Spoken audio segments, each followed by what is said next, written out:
Every year, 2 million tourists pile into the Cotswolds to photograph what they think is medieval England. They're in the wrong place. The real ones are the towns the buses skip. One of them has a street where the same houses have been continuously occupied since 1348. The Black Death was still killing people when the first residents moved in. Their successors have never left. Another preserves alleyways less than 3 feet wide, where families still live above the paths soldiers from the Wars of the Roses used to flee a battlefield. These are 15 forgotten English towns where ordinary people still live inside medieval houses. Every one of them survived for the same reason. And it's the opposite of what you'd think. Number 1. Lavenham, Suffolk. Lavenham went broke in 1600 and never recovered. 600 years later, that's the only reason 1,500 people still live inside its medieval houses today. In 1524, a Crown tax assessment ranked Lavenham as the 14th wealthiest town in all of England.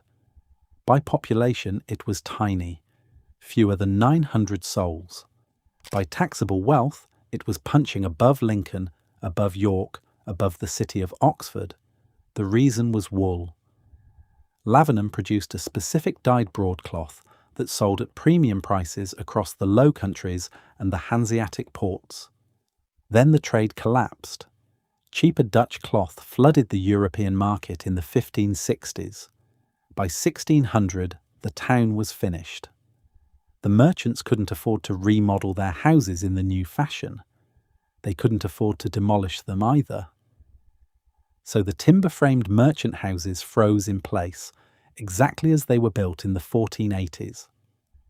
Today the town has roughly 340 grade-listed buildings still standing on the same lots.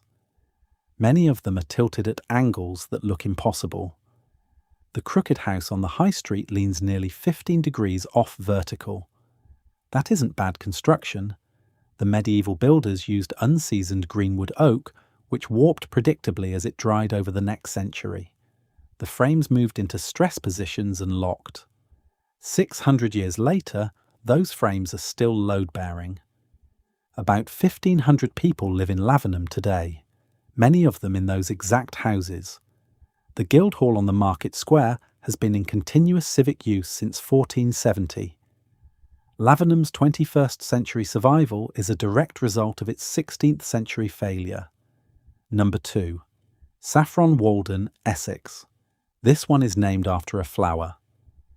The saffron crocus, Crocus sativus, was grown commercially around this town from roughly 1300 to 1700, supplying the European dye trade and the medieval medicine cabinet. For 4 centuries, Saffron Walden was the primary source of English saffron, exported to continental markets at prices that made the local merchants wealthy. The wealth shows in the houses. The town has more than 400 listed buildings, many of them covered in something called pargeting.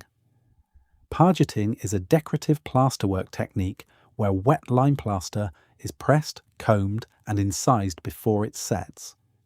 The patterns include grapevines, dragons and royal coats of arms. The Old Sun Inn on Church Street has pargeting from 1676 covering an oak frame from the 1450s.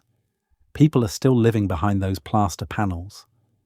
Saffron Walden has roughly 15,000 residents today, and the medieval core still functions as a working town.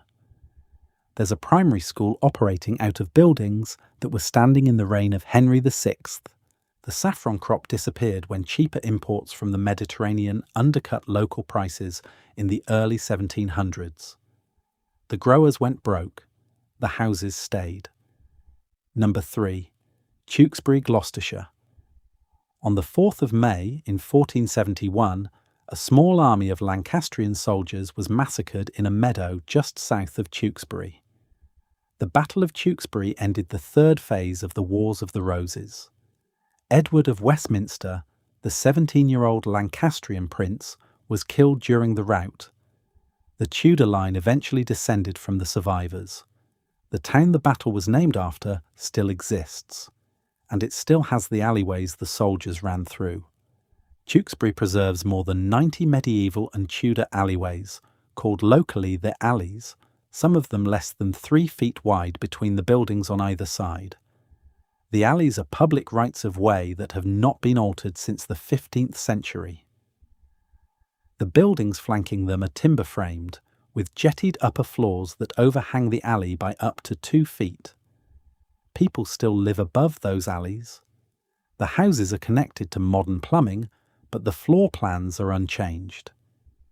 Tewkesbury Abbey, completed in 1121, dominates the town. It was saved from Henry VIII's destruction in 1539 only because the citizens raised £453 to buy the building from the Crown. They saved their abbey.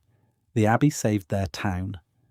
About 20,000 people live in Tewkesbury now, mostly in much newer houses, but the medieval core remains residential. Number 4. Stamford, Lincolnshire. In 1967, Stamford was named the first conservation area in England under the new Civic Amenities Act. Not the first beautiful town. The first town the British government legally designated as too important to alter. The reason was simple math. Stamford has more than 600 listed buildings inside its medieval core. Most of them are built from a local honey-coloured limestone, quarried from the same beds for over 8 centuries. The town began life as a Saxon settlement, was sacked by Vikings in 877, rebuilt under William the Conqueror, and then enriched by the wool trade between 1200 and 1500. Then the trade routes shifted. The wool money went to Norwich and London. By 1700, Stamford was a slow market town with no industrial base, no harbour, no railway hub. 200 years later, that lack of industry is the reason the medieval houses survived intact. About 20,000 people live in Stamford today, and roughly half of them inside the conservation core. Stamford School, founded in 1532, still uses original buildings for classrooms. The town has been used as a stand-in for 19th century England in dozens of films, including the BBC adaptation of Middlemarch. It looks period because it is period. Number 5. Dunster, Somerset. Dunster is small. Around 800 residents live in the village proper, but the town has the most distinctive surviving medieval commercial building anywhere in southwest England. The Yarn Market is an octagonal wooden structure standing in the middle of the high street, built in 1609 on the site of a much older market. The roof rests on a single central post. Beneath the roof, 8 stalls were laid out in a ring for the sale of finished cloth. The structure is wood with a slate roof, and the slate has been replaced perhaps 4 times in 400 years. The frame is original. Dunster Castle on the hill above the village dates back to Norman foundations in the 1070s, with substantial 14th century work added by the Luttrell family. They held the castle continuously from 1376 until 1976, when they finally handed it to the National Trust. 600 years in the same family, 1 door key passed down 20 generations. The medieval streets below the castle are lined with timber-framed and stone houses, many still residential. The Luttrell Arms, originally built around 1450 as a guest house for the Abbot of Cleve, is still operating as a hotel. 5.5 centuries of continuous lodging service. No franchise, no corporate parent. The same building, doing the same job, since the Wars of the Roses were still being fought. Number 6. Castle Combe, Wiltshire. You've probably seen this town without knowing its name. It was the filming location for Steven Spielberg's War Horse. It's been on more British calendars than the royal family. And almost every photograph of it taken since 1900 shows a village that hasn't structurally changed since 1450. Castle Combe sits in a wooded valley in the Cotswolds, about 100 miles west of London. The oldest house in the village core dates to the 14th century.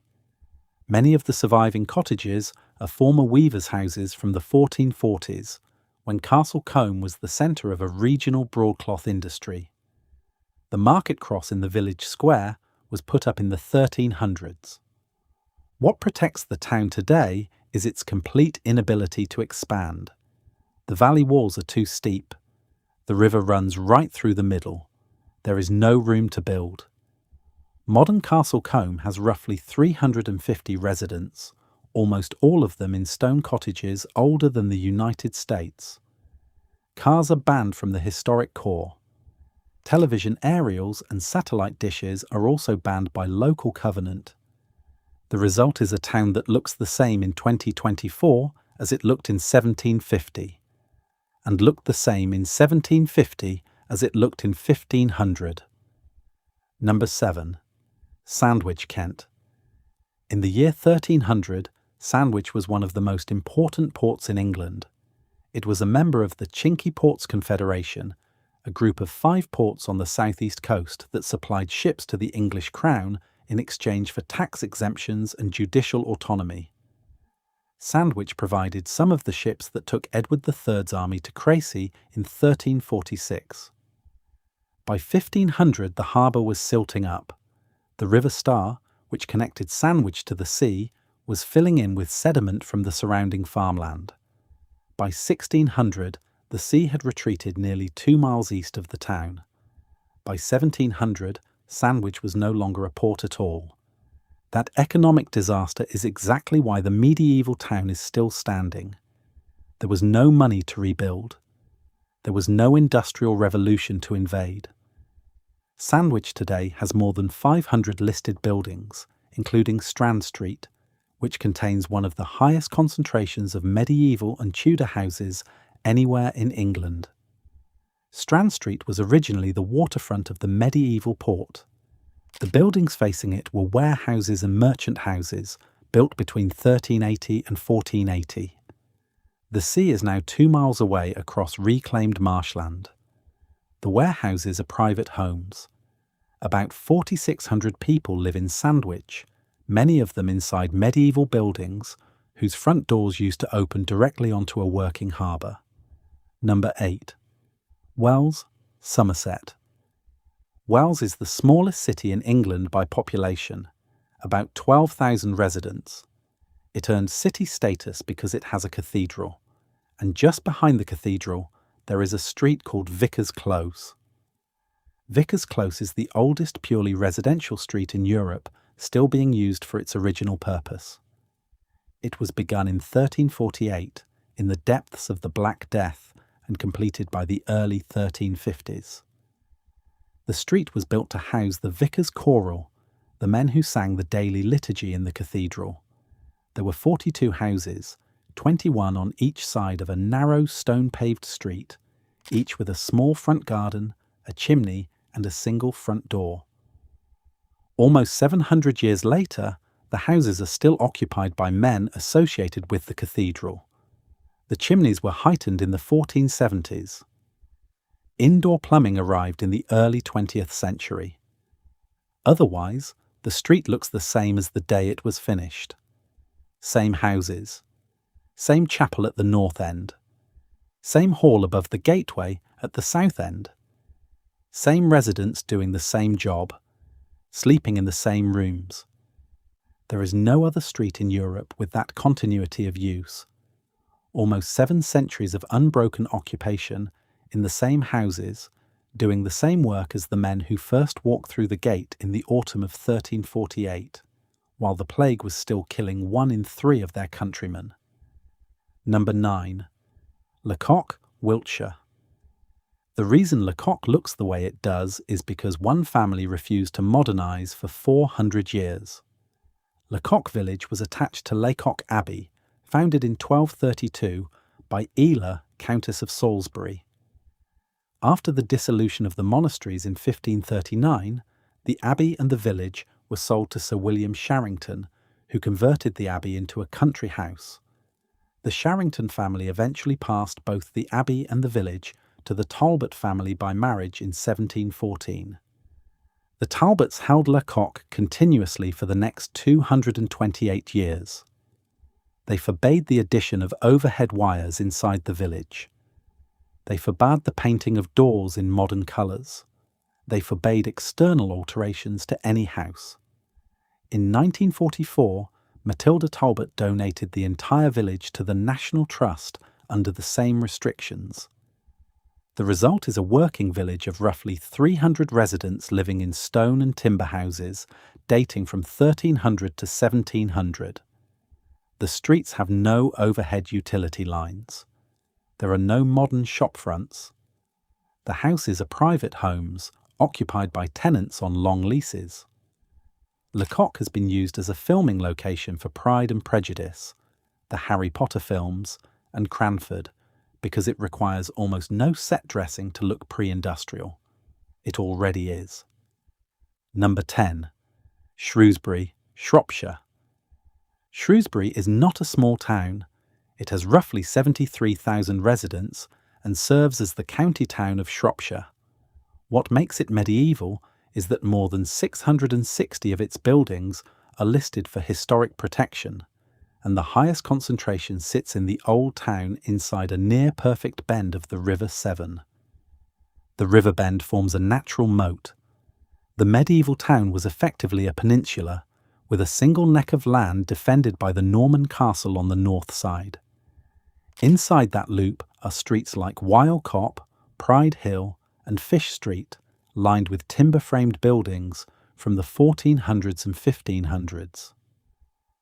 Bear Steps, a complex of buildings dating to about 1400, is one of the oldest surviving timber-framed structures in England still in commercial use. Charles Darwin was born in Shrewsbury in 1809, in a house that still stands on the western edge of the medieval core. The town today still functions as a working market, a county administration centre, and a residential community where people commute to work from houses built before the Battle of Bosworth. Number 11. Burford, Oxfordshire. Burford sits on the edge of the Cotswolds, on the road from London to Gloucester. The town was originally a wool market, granted a royal charter in 1090 to hold a weekly market and an annual fair.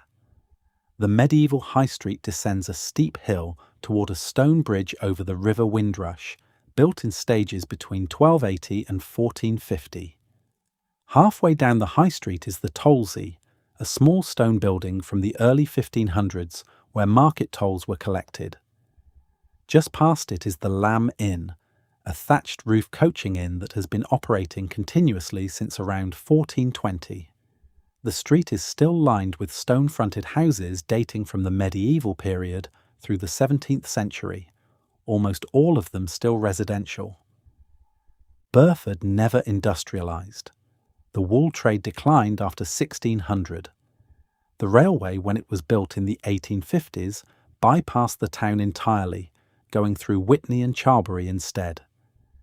That single piece of railway routing, decided by a Victorian committee in London, is the reason Burford still looks the way it does. The town never grew. It froze. About 1,400 people live there now, in houses that mostly already existed when their great-great-grandparents were born. Number 12. Thaxted, Essex. The Thaxted Guildhall is a 3-storey timber-framed building from the 1450s. The ground floor is open on 3 sides, with a row of carved oak posts holding up the second story.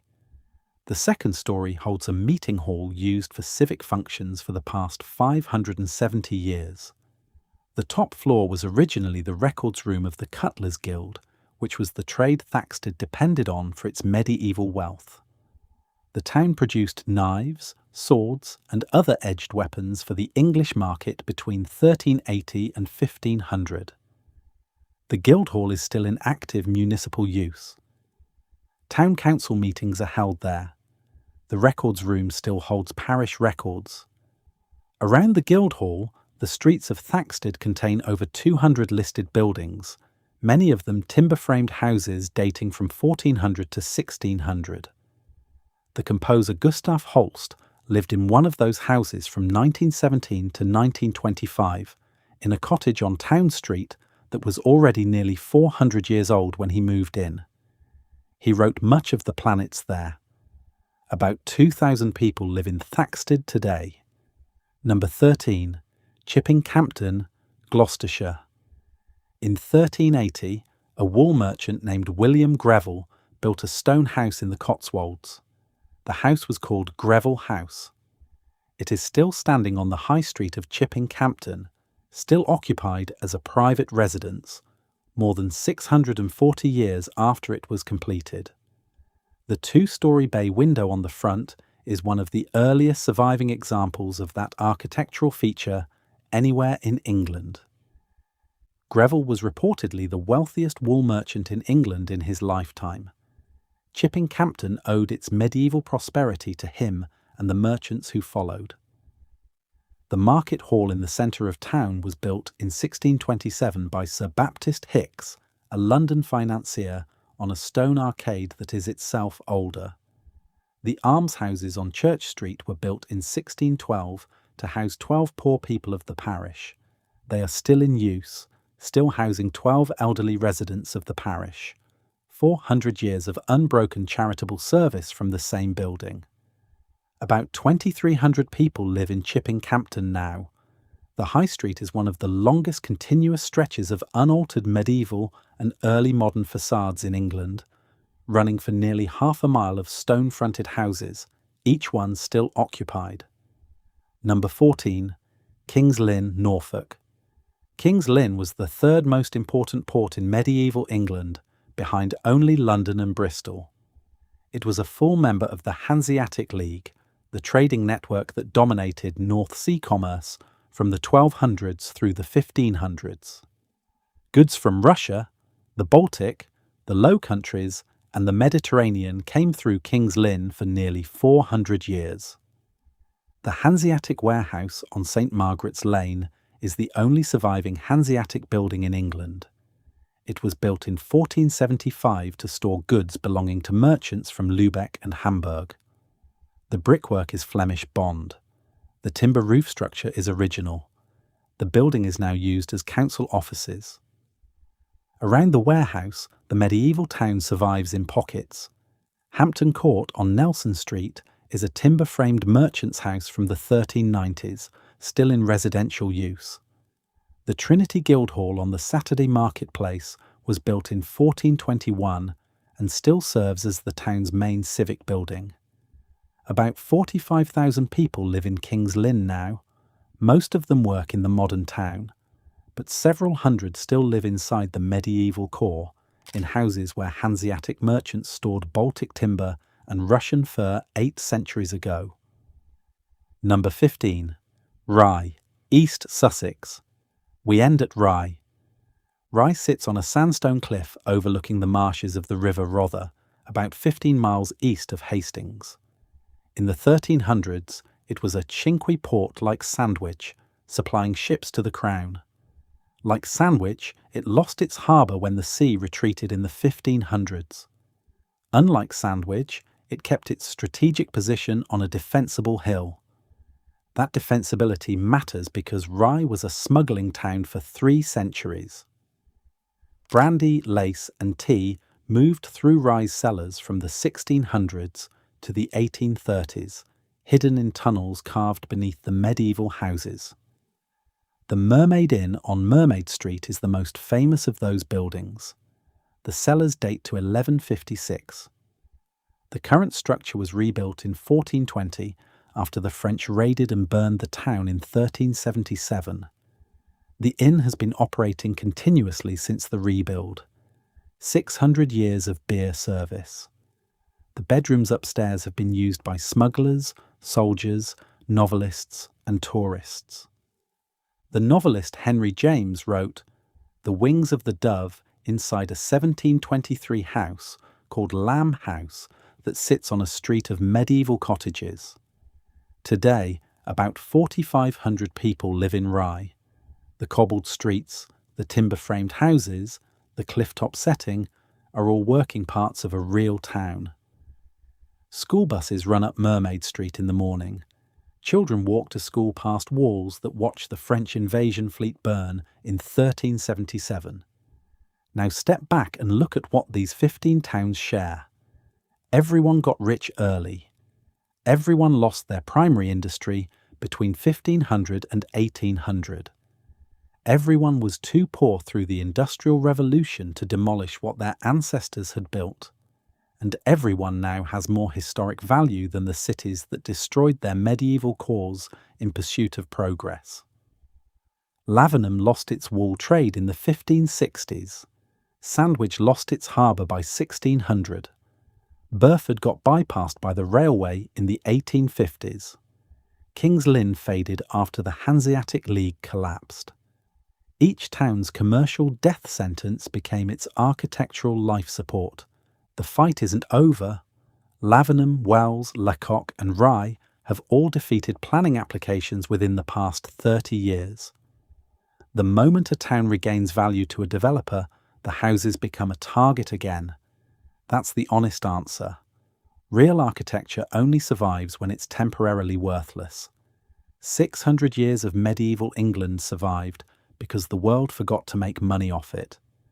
If you enjoyed this video, hit subscribe.